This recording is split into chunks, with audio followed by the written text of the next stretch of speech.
So hello guys and welcome on my YouTube channel Study Tech. Please do subscribe my channel and press the bell icon. तो चलिए दोस्तों ये question हम solve करते हैं। Question NLM का question है। तो ये क्वेश्चन क्या कहना चाह रहा है, ball of mass 4 kg is dropped from a height of 9.8 metre. तो कितनी हाइट से हमने इसको थ्रो करा है, 9.8 मीटर की हाइट से, ठीक है। और ये बोल रहा है कि it strikes the ground and rebounds, और ग्राउंड को स्ट्राइक करने के बाद, ग्राउंड से टकराने के बाद ये 4.9 मीटर की हाइट पर वापस ऊपर चली जाती है। बोल रहा है total time of contact between ball and ground, जितने टाइम के लिए वो दोनों कांटेक्ट में रहे वो टाइम था 0.1 seconds. Then find impulse and average force. हमको क्या फाइंड करना है, basically impulse and average force, ये चीज़ें हमको फाइंड करनी है। तो चलिए पहले इसका डायग्राम बनाते हैं। तो ये कोई भी ऑब्जेक्ट है, यह 9.8 मीटर की हाइट पर है ग्राउंड से, ठीक है। मान लीजिए यहाँ पर कोई बॉल थी, उसको हमने थ्रो करा, वो नीचे आ गई, ठीक। उसके बाद वो टकराई और वापस ऊपर चली गई। आपने देखा होगा ना, आप जब बॉल को ज़मीन पर फेंकते हैं तो आपकी जो बॉल है वो टकरा के नहीं वापस थोड़ी हाइट के लिए जाती है, फिर दोबारा नीचे आती है और उसके बाद वापस कुछ हाइट के लिए ऊपर जाती है, ठीक है। ऐसे करते करते उसकी स्पीड स्लो डाउन हो जाती है। तो इसी तरीके से यहाँ पर दे रखा है और ये 4.9 मीटर हाइट दे रखी है। दोस्तों हम लोगों को पता है कि जो एच होगा, जो वी स्क्वायर होगी वो यू स्क्वायर प्लस 2AS होगी, ये हम लोगों को पता है। अगर हम यहाँ से इक्वेशन जो है इसको सॉल्व करें तो हमको पता है कि यहाँ पर जो इनिशियल वेलोसिटी है वो ज़ीरो होगी, क्योंकि हमने फ्री फॉल करा है। बेसिकली हमने क्या करा है, यहाँ पर फ्री फॉल करा है। तो वी स्क्वायर जो होगा वो यू स्क्वायर, यानी कि यू स्क्वायर तो ज़ीरो है, तो ये ज़ीरो प्लस 2 इंटू जो एक्सेलरेशन है वो जी है, that is equal to 2GS। और जो एस है बेसिकली वो एस यहाँ पर एच है, ठीक। तो जो v है वो क्या निकल के आई, v की वैल्यू √2GH, ये कुछ वैल्यू निकल के आई। इसको एज अ रिज़ल्ट आप लोग याद रख सकते हैं केवल फ्री फॉल की कंडीशन के लिए। तो फिर हम इसकी जो बॉल है उसको हमने थ्रो करा है, तो हम इस बॉल की क्या निकाल लेंगे, हम इस बॉल की जो फाइनल वेलोसिटी है वो निकालेंगे, क्योंकि हमको टाइम ऑफ कांटेक्ट तो दे रखा है 0.1 सेकेंड्स। और हमको क्या निकालना है, हम लोगों को निकालना है जो हमने बॉल थ्रो करी है, तो हमको फाइनल वेलोसिटी निकालनी है यहाँ पे टकराने की।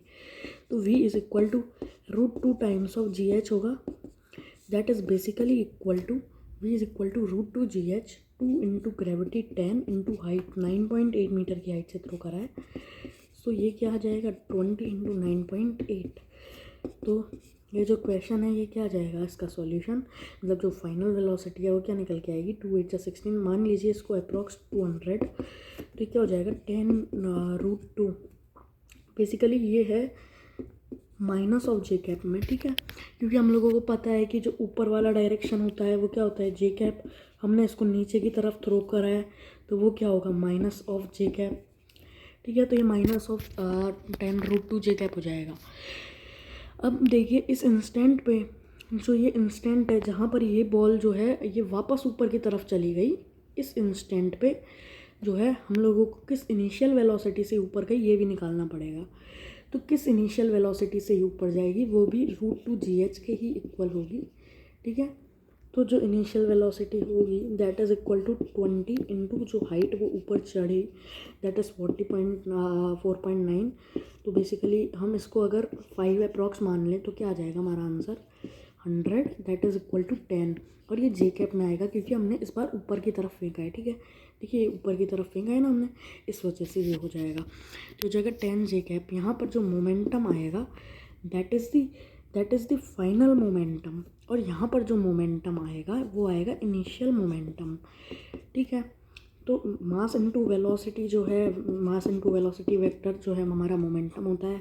तो मास कितना है ऑब्जेक्ट का, जो ऑब्जेक्ट है उसका मास है 4 kg, इंटू जो वी वेक्टर वेलोसिटी वेक्टर है वो हमने निकाल लिया है, that is equal to 10 j cap. ये बेसिकली आ जाएगा 40 जे कैप, ठीक है दोस्तों, ये 40 जे कैप आ जाएगा। और जो यहाँ पर हमारा इनिशियल मोमेंटम है that is equal to mass into velocity vector. तो that is equal to mass कितना है 4 इंटू वेलोसिटी वेक्टर कितना है माइनस ऑफ 10√2 जे कैप, ठीक है। तो जो हमारा यहाँ से निकल के आएगा वो आएगा माइनस ऑफ 40√2 जे कैप, अगर इसको हम सॉल्व करेंगे तो -40√2 की वैल्यू अगर आप लोग डालेंगे तो 1.4, तो ये कुछ आना चाहिए। अगर हम इसकी कैलकुलेशन अगर कर लेते हैं तो हमारे पास क्या आएगा, basically 40 into 1.14, 4 4 16, 1 carry, that is basically equal to 45.6 j cap. ठीक, ये आ जाएगा हमारा जो है। अब इसके बाद हम लोग क्या निकालेंगे, इम्पल्स निकालना है। पहली बात तो इम्पल्स तो हम लोग किससे निकाल लेते हैं कि rate of change of momentum. तो जो डेल्टा पी है ना वो क्या होगा, पी फाइनल माइनस का पी इनिशियल। पी फाइनल जो है वो हमारा क्या आया है, देखिए यहाँ से पी फाइनल क्या आया था 10 जे कैप, और इधर से जो है हमारा पी इनिशियल क्या आया था 45.6 जे कैप।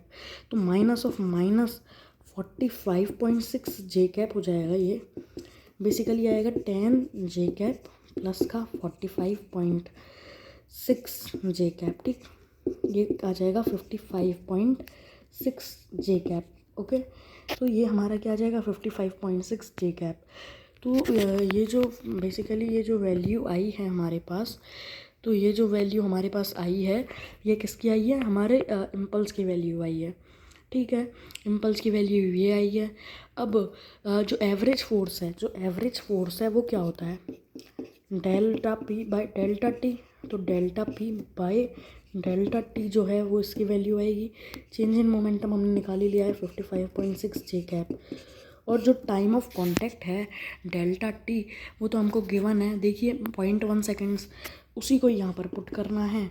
ये गया, तो हमारे पास जो मोमेंटम जो हमारा फोर्स है, average force, that is equal to 55.6 newton. That is the answer of this question. तो दोस्तों एक बार आप लोग इस क्वेश्चन का सॉल्यूशन पूरा देख लीजिए, आप लोगों को पूरा दिख रहा होगा यहाँ से सॉल्यूशन।